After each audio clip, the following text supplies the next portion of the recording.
மேல் மற்றும் சப்ரகமுவா மாகாணங்களிலும் கண்டி, நுவரெலியா, காலி மற்றும் மாத்தறை மாவட்டங்களிலும் அவ்வப்போது மழை பெய்யும் என எதிர்பார்க்கப்படுவதாக வளிமண்டலவியல் திணைக்களம் அறிவித்துள்ளது. பிரைம் குரூப் அறிமுகப்படுத்தும் இலங்கையின் முதலாவது நவீன வீட்டு அபார்ட்மெண்ட் நகரம் கிரிபத்குடையில். அழையுங்கள் 0772041041. மேற்கூறிப்பட்ட பிரதேசங்களில் சில இடங்களில் 50 மில்லிமீட்டர் அளவான ஓரளவு பலத்த மழை வீழ்ச்சி எதிர்பார்க்கப்படுகின்றது.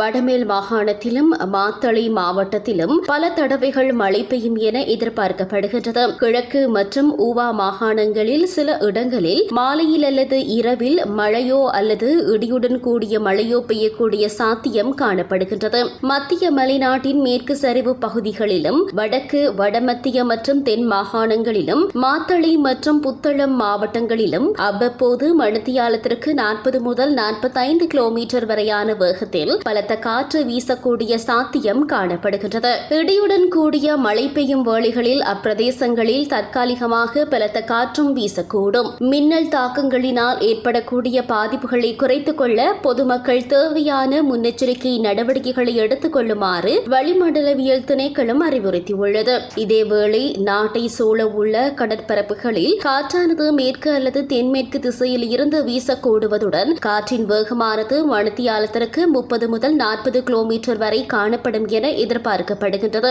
மாத்தறையில் இருந்து ஹம்பாந்தோட்டை ஊடாக பொத்துவில் வரையான கரையோரத்திற்கு அப்பாற்பட்ட கடற்பரப்புகளிலும் காங்கேசன் துறையில் இருந்து மன்னார் ஊடாக புத்தளம் வரையான கரையோரத்திற்கு அப்பாற்பட்ட கடற்பரப்புகளிலும் காற்றின் வேகமானது அவ்வப்போது மணித்தியாலத்திற்கு 60 கிலோமீட்டர் வரை அதிகரிக்கக்கூடிய சாத்தியம் காணப்படுகின்றது.